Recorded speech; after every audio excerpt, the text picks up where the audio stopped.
आज इस राजस्थान के राजसमंद के जिले के गिलोन गांव में हम सब उपस्थित हैं। मैं सर्वप्रथम मेरे आने के मिशन और उद्देश्य के लिए सर्वप्रथम बाबा साहब अम्बेडकर को नमन। जो आज हमारे बीच में नहीं है, केवल कि वास्तव में हम सबकी माँ को हमने अभी इस दुनिया से विदा किया है। माँ को ही नमन करने का कार्यक्रम है, माँ को ही याद करने का कार्यक्रम है, माँ को ही श्रद्धांजलि देने का कार्यक्रम है। आप जो कुछ भी कर रहे हो, थोड़ी देर के लिए आप हमारी बात को सुनना पसंद करें। और आप सभी से आग्रह है जो उधर विराजमान है या ऊपर भी कोई मकान पे है, तो थोड़ी देर के लिए आप इस प्रांगण में पधारें। ये सभी कुछ जिस माँ के लिए हम सब यहाँ आए हैं, उस माँ के लिए हम समर्पित हैं। अभी जो कुछ भजन पहले इस मंच से सुनाए गए, उसका पावर, और अभी जो भजन सुना है उसका पावर आप अगर महसूस करते हैं तो एक मुर्दा इंसान जो भी यहाँ बैठा था मुर्दे के रूप में, वो भजन सुन करके बाबा साहब अम्बेडकर का और इसमें जान आ गई है, वो जिंदा हो गया है। आज के इस कार्यक्रम में पधारे हुए दूर दराज से मिस्टर श्याम सिंह जी साले साहब को मैं अभिवादन करता हूं। दूर दराज से आए हुए हमारे नौजवान से थोड़ा सा दूर पहुंचे राम रतन जी बड़ी साड़ी से, हमारे साथी जवाहरलाल जी, मदन जी, आरडी से कालू जी, और जितने भी मेहमान हैं, भारत जी, आज आपको हमें देख करके अच्छा लगा। और जितने भी आपका जिनका नाम नहीं जानता हूं, लेकिन आप हो हमारे और हम आपके हैं। सारी बहनों से, सारी माताओं से मैं एक बात कहना चाहता हूं, अभी जो आपने कहीं ध्यान लगा के भजन सुना है, तो हम ब्रह्मा विष्णु महेश सबको जानते हैं, अच्छी बात है। सारे देवताओं को जानते हैं, अच्छी बात है। लेकिन ये बाबा साहब की जो एक तस्वीर लग रही है, ये इंसान कौन था?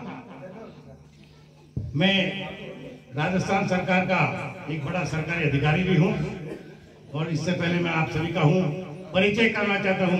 ये इंसान कौन था? ये कौन सा भगवान, कौन सा देवता, या ऐसा क्या बात थी इनमें? इनकी तस्वीरें मां के साथ साथ यहाँ पे लगाई गई। ध्यान चाहूंगा सभी का।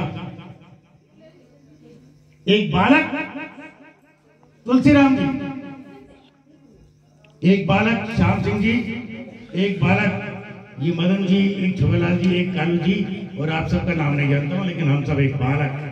और एक बालक कुछ समय पहले इस जमीन पर ये जन्म लिया। इस बालक की ये सोच थी कि हमारे समाज में क्या व्यवस्था है।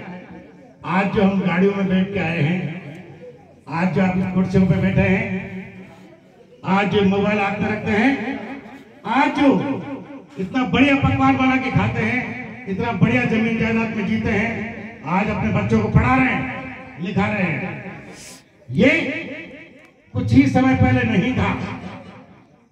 मैं ध्यान चाहूंगा जो उधर बैठे हैं या ऊपर कोई सुन रहे हैं, चाहे जमीन आसमान में कहीं भी कोई भी हो, आज मुझे बोलने का अवसर दिया तो मैं बोलूंगा। मुझे सम्मान से इस घर में बुलाया गया है, सम्मान से आपके सामने बात कर रहा हूं। ये बालक कुछ दिन पहले इसने सोचा कि मेरे समाज के लोगों को पढ़ने का अधिकार नहीं है, बोलने का अधिकार नहीं है, धन रखने का अधिकार नहीं है। कहां गए भजन पढ़ने वाले?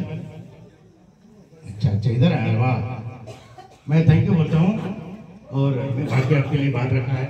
तो ये बाबा साहब अम्बेडकर एक लड़का ही तो था हमारे वर्ग का और हमारे समाज का, जिसके दिमाग में आया कि क्यों नहीं इंसान में भेद क्यों है, इंसान ये इंसान है, मैं भी इंसान हूँ, लेकिन हमें भेदभाव किया जाता है, किया जाता है। तू नीचा है, मैं ऊंचा हूँ, मुझे बोलने का अधिकार है, तुझे बोलने का अधिकार नहीं। हम सबको घोड़ी पे बैठ के बारात निकालने का अधिकार है, लेकिन तुम्हारे समाज के बच्चों को या तुम्हें घोड़ी पे बैठने का अधिकार नहीं है, तुम्हें पढ़ने का अधिकार नहीं, तुम्हें स्कूल जाने का अधिकार नहीं। तो इस बालक ने सोचा कि ऐसा क्यों है भाई, जो दो टांग का इंसान ये, दो टांग मेरी भी है, दो आंख उसके है, दो आंख मेरी भी है, तो फर्क क्या है? तो हम में से ही तो कोई एक लड़का ये निकल के आया और इसकी मेहनत, इसकी तपस्या बहुत अपमान सा था। आप बहुत अच्छी तरह से मेरी बात को समझ सकते हैं। इस बालक ने जब स्कूल गया, भेजा गया तो दूर बिठाया गया, जैसे कोई कुत्ता मरा हुआ पड़ा हुआ सड़ा हो, दूर बिठा दिया। बोले हिम्मत कैसे हुई स्कूल आने की, जैसे तैसे करके स्कूल भेजते तो दो बाहर बिठाता था, कहीं टच नहीं हो जाए। अगर कहीं अड़ गया तो लोग आते थे कि हम तो अबड़ा गए, हम अबड़ा गए। आप लोग सब सुन रहे हैं, माताएं बहनें सब सुन रहे हैं, जो नहीं सुन रहे हैं वो सब अपनी दुकानदारी बंद करके मुझे सुनो, क्योंकि हो सकता जिंदगी में आपने कभी भी इस बात को नहीं सुना होगा। आज मुझे अवसर मिला है, आपका ही बेटा हूं मैं, आप मेरी माँ हो, बहन हो, भाई हो, मेरी बात को सुन लो। यही हमारे समाज में से, हमारे वर्ग में से एक आदमी निकला, बच्चा निकला, और इस बच्चे ने सोचा कि मैं कुछ करूं, और कितनी यातनाएं, पीड़ा, अपमान सहा। ये जब पढ़ने जाता था तो पत्थर फेंकते थे, कीचड़ फेंकते थे, चले घबरा कर जाए और पढ़ने से वंचित हो जाए। इसको पढ़ने का अधिकार किसने दे दिया? ये पढ़ जाएगा तो आगे बढ़ जाएगा, तो हमारा समाज को कुछ समझेगा नहीं। आखिर इस बच्चे के साथ जमीन और आसमान के जितने भी देवी देवता है, जितने भी भगवान है, वो सब के सब, राम रतन जी सुन रहे, सारी शक्तियां इस बालक के पीछे रही।